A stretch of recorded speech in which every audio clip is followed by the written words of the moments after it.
eğilip kalkmaktan başka bize bir faydası yoktur.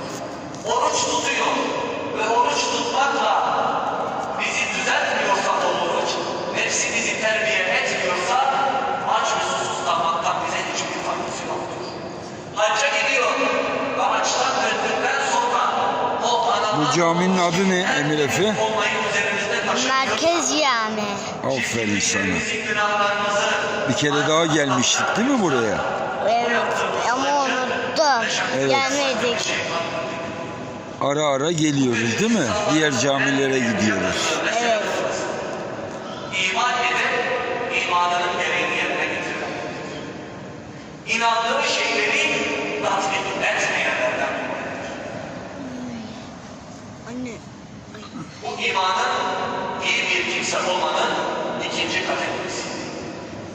İnandığımız dediğimiz Rabbimize imanımızı Amin de. ispat etmek, ibadet etmek. Amin.